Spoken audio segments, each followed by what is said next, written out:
It to you as it happens now. To talk to us about the operations at this agency, we've got the operations facility is the managing director, Mr. Hodges, and then as well as Mr. Khatri, who will talk to us about what we can look forward to, a couple of launches that have happened. Mr. Hodges, let me start with you. Speak to us about the work of the agency. As the managing director, what does this agency do?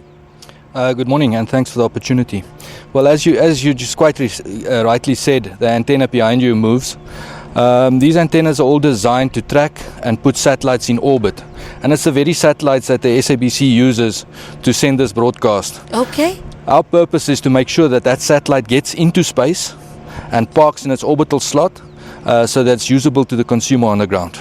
All right, let's bring Mr. Khatri into this. Now, South Africa launched a Sumbandila set. Yes. Talk to us about that. Yeah, so Sumbandila set was a demonstration satellite. Really, the whole project was to determine our potential as a country and the skills and capability that we have in satellite development. So that was one of our first operational satellites. However, we are also at the moment looking at developing an industry in satellites, particularly looking at an Earth observation satellite for South Africa. It will be the first operational Earth observation satellite for South Africa. And the whole intention of this is really to create a satellite space industry in South Africa. If you look at the industry internationally, satellite industry is one of the biggest growing international opportunity that we have in the manufacturing opportunities for satellites. Now, the satellite, to build a satellite, you need very specific engineering skills. So we're trying to ensure that the skills that we have at present, we develop those skills further. And what we have is what we call a national space program. And a national space program is really a long-term vision of developing satellites, both mini satellites as well as CubeSats for the country, and to meet the country's requirements in terms of Earth observation. Mr. Hodges, talk to us about the Space Weather Regional Center in Africa. We're the only ones that have it. Talk to us about that. Yes, the Space Weather Center, which is situated in Hermanus, is key for Africa.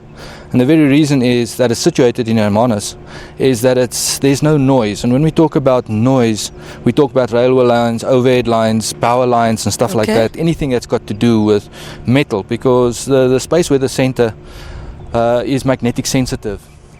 And what gives it the key aspect is that it's situated, and it's the only one in Africa, and it shares that information with the world.